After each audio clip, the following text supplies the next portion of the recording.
The Rebel Capitalist Show. How do you see this moving forward? I know that now the Federal Reserve is just is trying to print money. They're not doing it well. It doesn't really, these bank reserves don't really get out into the real economy, but they can prop up some corporations or maybe try to prop up the stock market.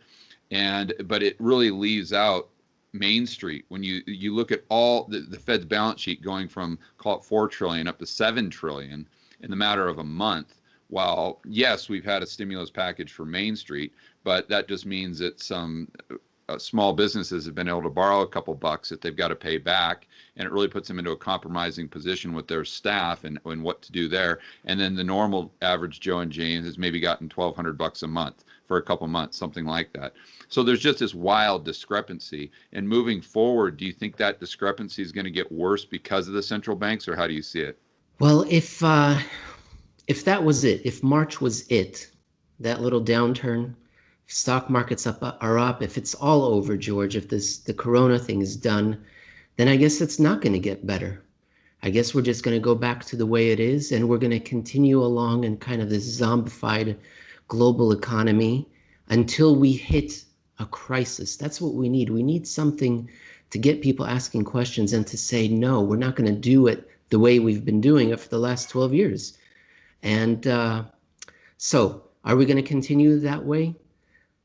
I don't think so, because I assume that's not it. I assume that March, what happened in March, that's not it, because the economic data that's been coming in is devastating.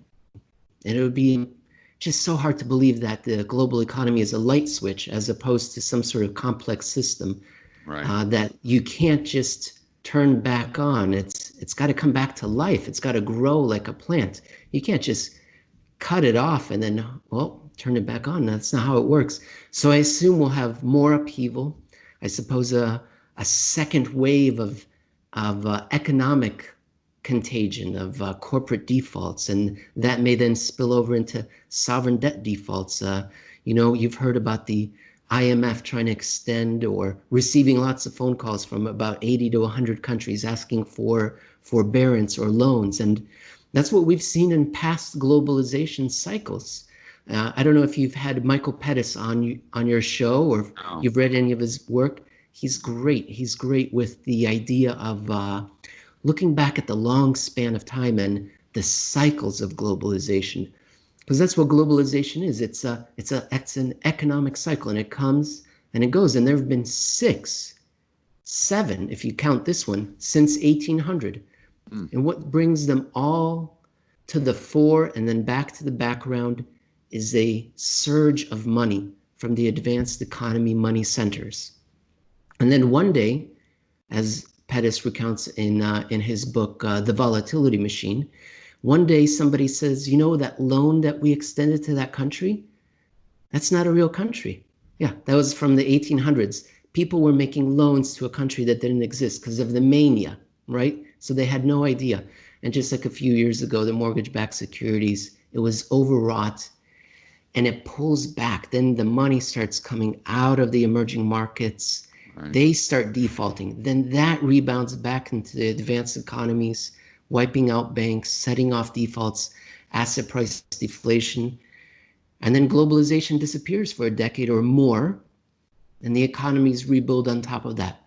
That process was arrested in 2008, but I'm wondering if, are we going to defy economic gravity forever? Is there such a thing as free lunch? I'm assuming that, the corona with its billy club came out of the alleyway, out of the shadows, and is starting to beat, the drunken economy that was already, swerving for the last 12 years.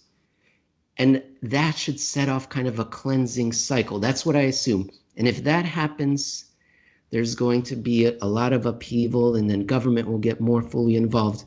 The worst case scenario, as Jeff always says, is that nothing happens and we stay in a zombie state, the doldrums, where you're just floating on the ocean, going nowhere in economic terms.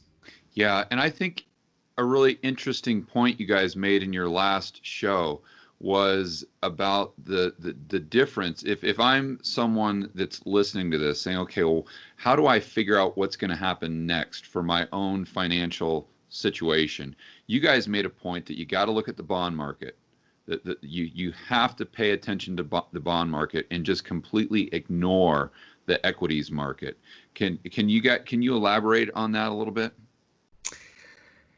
Well, it's a question of is the equity market our fathers or our grandfathers' equity market? Because you remember back then it represented what this collective consensus opinion based from multiple independent points of view. You And didn't buy all. and fundamentals, for heaven's sakes. Profit actually mattered. I don't remember that era. I don't know. I don't know what you're talking about, George. But yes, that goes way too far back, right? people wouldn't buy every stock. They would buy McDonald's. They would buy Alcoa, Weyerhaeuser, whatever it is. And then that kind of consensus of everyone's opinion, multiple independent estimates, would reflect reasonably, what direction the economy was going. At least it was a reasonable proxy. But now you're just buying everything. You don't know what McDonald's is doing because you're buying the S&P 500. So is it really a reflection of the United States economy, or does it reflect just kind of the retirement goals of, the greater population putting their money away in the 401k? But meanwhile, that passive investing, I'm sure you've seen Michael Green talk about this in several of his interviews. He estimates that about 40, almost 50%, somewhere between 40 and 50% of the stock market is driven by passive flows. So is that really a multiple independent estimates? No, but the bond market is. And so the history happens to be there, at least in the United States, that this bond market does seem to reflect better which direction the global economy is going. Oil is such a unique asset class or commodity because the Fed really can't manipulate it directly. That's something that's in the real economy. It's not in the financial economy. So if you looked at oil and you looked at the bond market, those two things are telling me the exact same story right now. So what do you think about that approach? You're taking multiple perspectives to try to get a better sense of the picture. So you don't look at just the stock market. Yeah, sure, let's look at it. It's up. Okay, that's great. The bond market disagrees. The oil market disagrees. The copper market disagrees. Who else disagrees? Eurodollar futures. Did I mention gold? Gold. So, and then emerging market equities, advanced economy equities, not great, So you take multiple perspectives, and I think you're balanced out on that something's not quite right. But most importantly, everyone's going to say, yeah, of course something's not quite right now. But what Jeff's trying to draw everyone's attention to is that it hasn't been right, even before Corona came. Oh, yeah. Leading into 2020, it was sick. The economy was already sick for 2 years. I was just looking at Mexico's GDP. It was negative for all of 2019. Industrial production was negative for all of 2019. And that's just an example that, speaks to the general truth. There was a lot of sickness for 2 years heading into the corona. I mean, it was what was it? It was a situation, it was a complex system looking for a feather to break the camel's back, that snowflake. It happened to be a very hard shove, but something was coming to knock it off kilter. And not only that, this was the fourth go around. We've already had 3 previous downturns, and then 6 years of political, confrontation, where we've switched from cooperation to confrontation. So it's definitely just multiple trends that are leading to the same idea that there's not much time left in this economic era or this geopolitical era, the social era.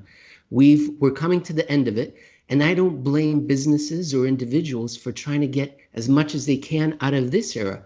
why would you invest into the future when there is no tomorrow? Because Right. we're coming to the end of this era. The rules on the other side might be completely different. And it's risky to try to build something now for another uncertain, unknown era. There's a lot of potential in the economy, and we're going to take off as soon as we're out of this depression. But until then, stock buybacks. Why would you invest Yeah, that's what I was into, going to say. Yeah. why would you invest into manufacturing if you don't believe in the future? There's no consumption, no real demand, or at least it's weak.